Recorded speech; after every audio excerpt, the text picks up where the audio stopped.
Hello, third grade writers. So we are back to talk about our passion project today.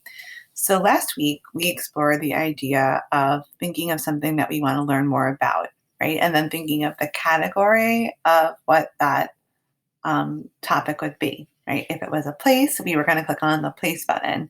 If it was a person, the person button, right? And this was going to take us to some questions that we would have to make sure that we were answering when we researched the person that we were learning about, right? If we were picking a different topic, like a hobby or activity, then there were going to be different questions for us to explore.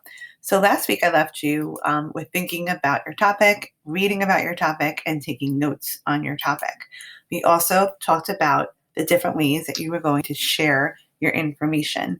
And you guys saw me read about Helen Keller and take notes on Helen Keller. So since the time that I took the notes on Helen Keller, I started working on an A to Z book. So it's not finished yet, but I want to show you what I came up with so far in case you might want to try an A to Z book too. So I was thinking that I could definitely add more to this to jazz it up a bit when I'm finished, but I was still in the process of getting all the letters. And A to Z is challenging if you don't have a ton of information.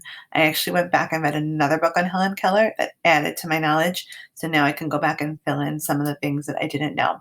But you can see I do A is for, B is for, and I was filling in with information I learned about Helen. When I got up to K, I didn't have anything, but now I know that her mom's name is Kate. So I could go back and say K is for Kate and talk a little bit about her mom. So I have to go back and look at the notes that I added because there are some letters. And I could do Massachusetts because that's where her college was. So there's definitely things I can add in. Also, she had a sister named Mildred. So I could do M is for Mildred. I learned that in the second book I read. The first book I read gave me a lot of information, but not enough for an A to Z book where I have to have something for every letter.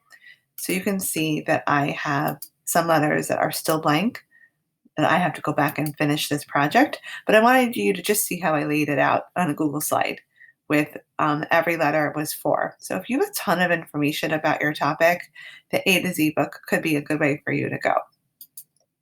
So there's also these other types, and I am going to try to try some more out with Helen Keller so you can see what different ideas could look like. But if you have another idea too of how you could share your information, just tell me, and I'm definitely open to that.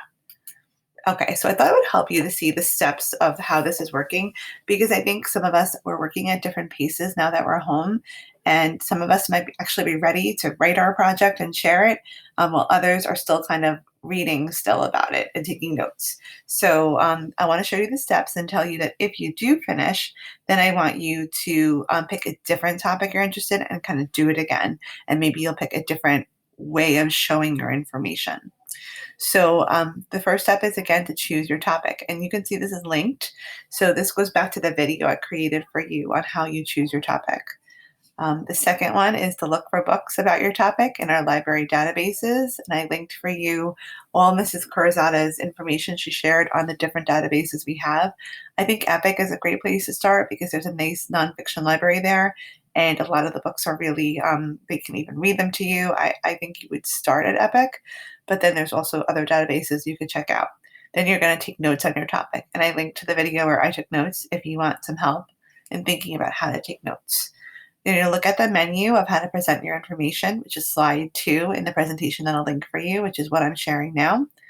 And then you're going to actually create it, right? So if you're going to do your A to Z book, your Buncee presentation, your poster, another kind of book, you're going to actually create it.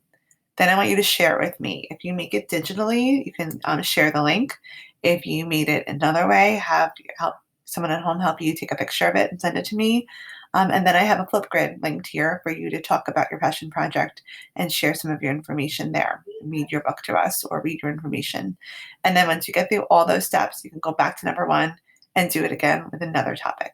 Okay, so this way we can all keep working. Those of us who are already up to creating it can do it. Those of us who need to keep thinking of our notes can do that. But as long as every day you're working on a step of the passion project, then you're doing your job as a writer.